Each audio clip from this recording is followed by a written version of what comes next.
Di sini gue pengen jelasin ke kalian ya, gimana caranya kalian bisa sukses sebelum umur 30 ya. Jadi mungkin kalian tanya ya, kenapa umur 30? Kenapa nggak 20? Kenapa nggak 40?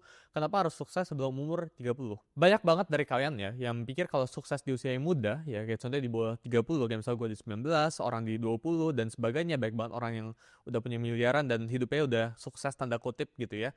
Di bawah umur 30 itu tentang gengsi, padahal bukan ya.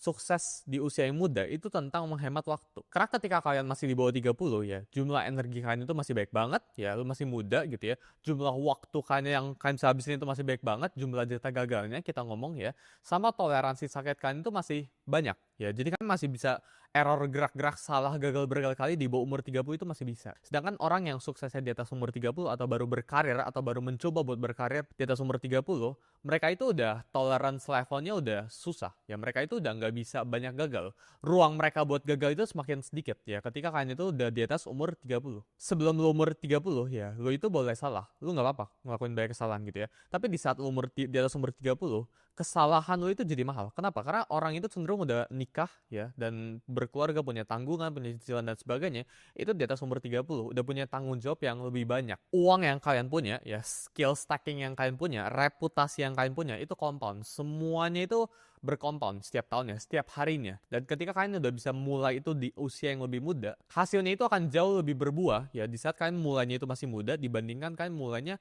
beberapa tahun lagi. Gue di sini juga pengen patahin ya sama salah satu stigma. Orang itu sering nganggap kalau sukses muda tujuannya sukses dari muda ya, misal umur 20 atau under 30 ya buat sukses. Itu biar orang pensiun, padahal enggak. Tapi tujuan kalian sukses muda itu apa? Biar kalian bisa punya lebih banyak pilihan daripada orang lain. Karena ketika kita masih umur 20 atau 30-an ya, pokoknya under 30 ya, jadi ada tiga matriks kita ngomongnya ya. Jadi ada uang, ya waktu, sama energi. Ketika kita masih muda, yang kita nggak punya itu uang. Kita itu punya energi dan kita punya waktu, tapi kita nggak punya uang gitu ya. Nanti ketika kita umur 60, 70 dan sebagainya, kita itu punya uang, tapi kita nggak punya waktu dan nggak punya energi. Jadi